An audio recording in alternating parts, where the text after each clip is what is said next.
As a concept, this has been around for quite some time. But it is for the first time that a government has put muscle on the idea, placing it at the highest pedestal of our foreign policy priorities and assiduously working out the details.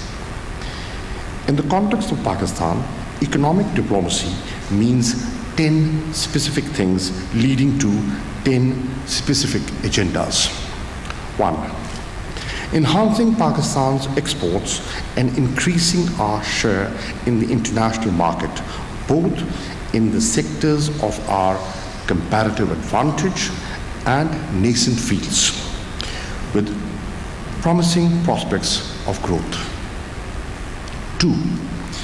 Integrating our manufacturing and industrial base into the global value chain by attracting foreign direct investment through greater ease of doing business and forging partnerships in strategic sectors of the economy. 3. Overcoming economic headwinds by helping create the fiscal space needed for long-term policy adjustments. 4. Working the lawful migration corridors by securing and expanding employment opportunities for Pakistanis abroad and ensuring seamless inflow of remittances. 5. Prudently utilizing official development assistance and donor support for national development to achieve sustainable development goals, particularly to plug critical infrastructure gaps in a manner that is environmentally and fiscally responsible.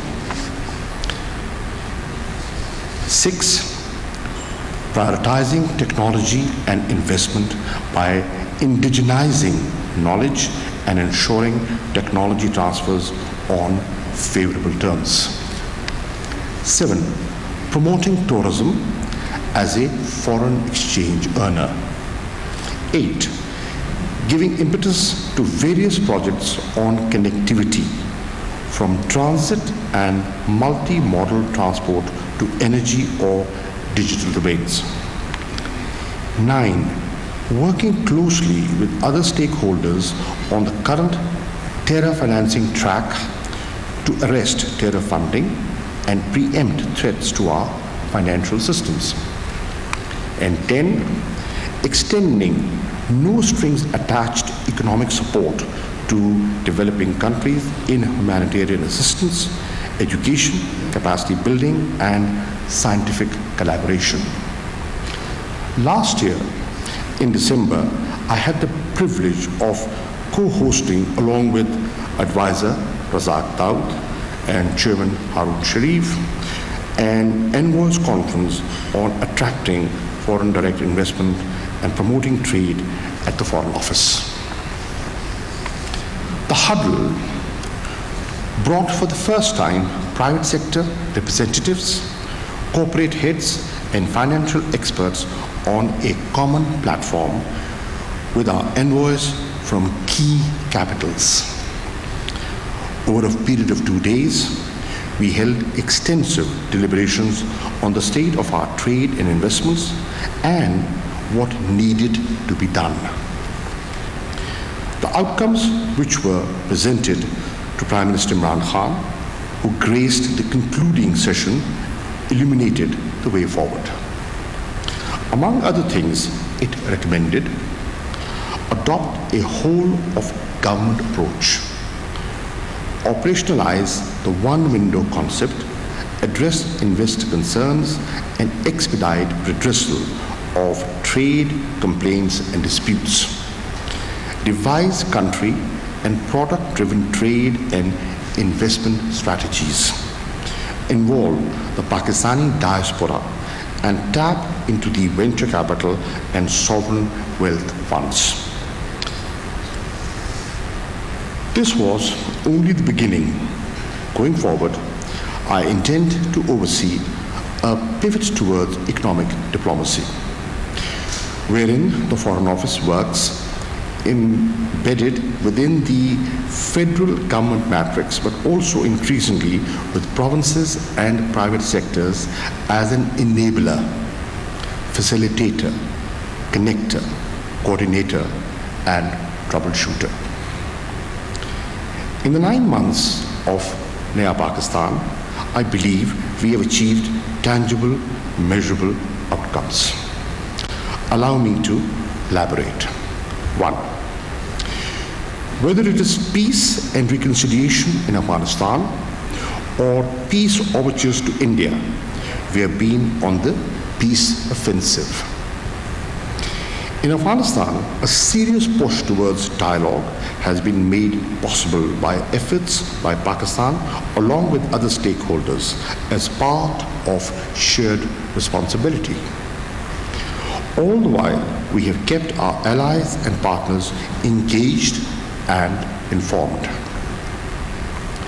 While India has been raking up tensions with Pakistan as an outcome of the BJP government's electoral arithmetic, Pakistan has managed to contain the crisis by acting with great responsibility, utmost restraint, and iron resolve.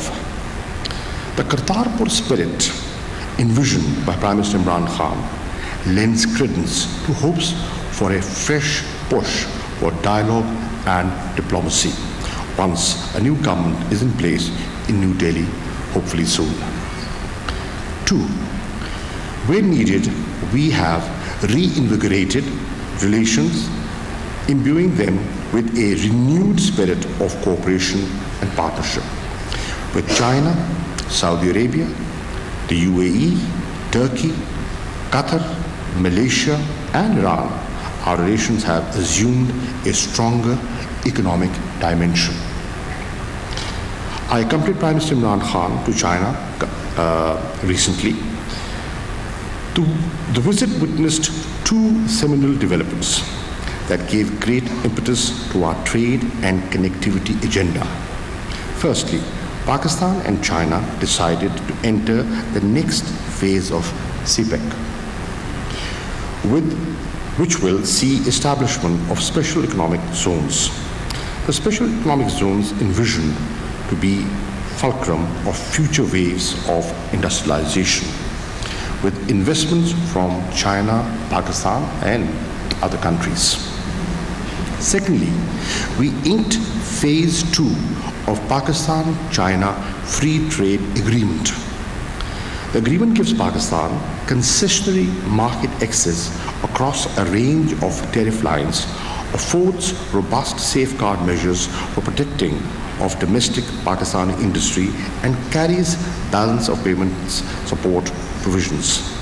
If Pakistan is able to capture even 10% of Chinese market share in priority products and lines, this would translate into a surge of our exports worth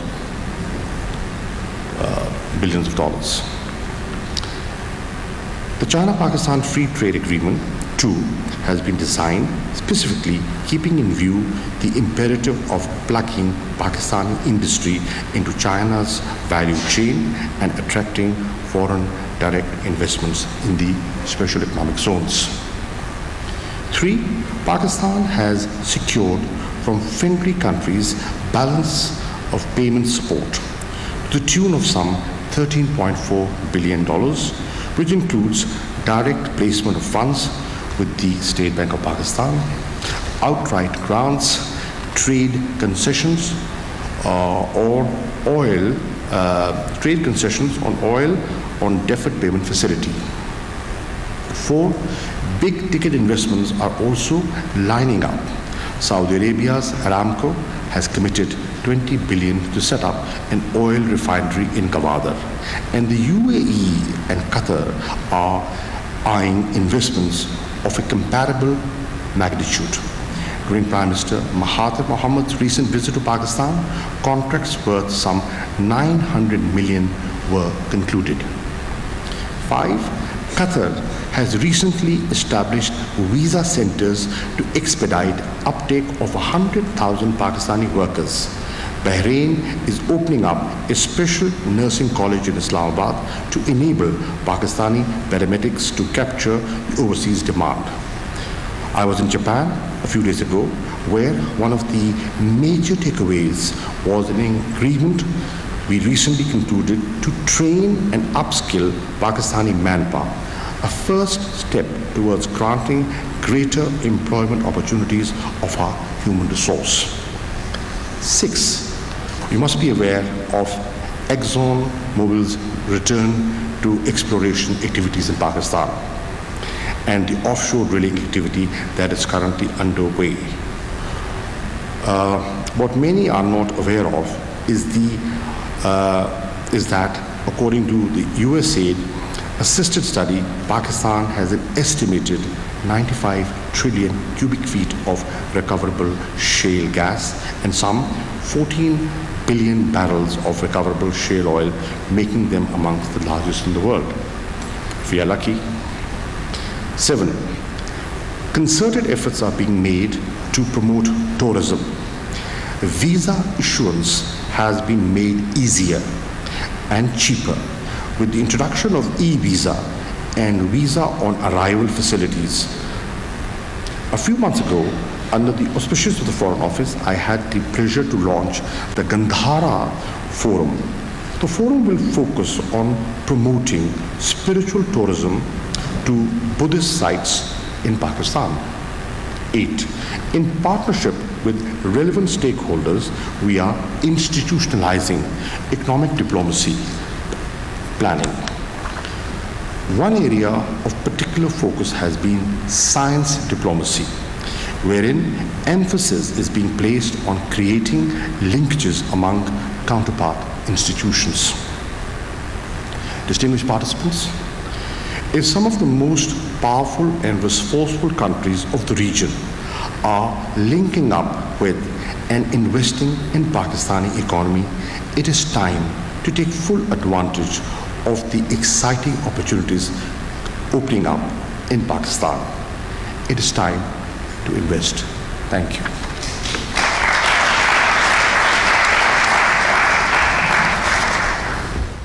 वज़ीर ख़ारिजा शाह महमूद कुरैशी इस्लामाबाद में होने वाली सरमायाकारी conference से खिताब कर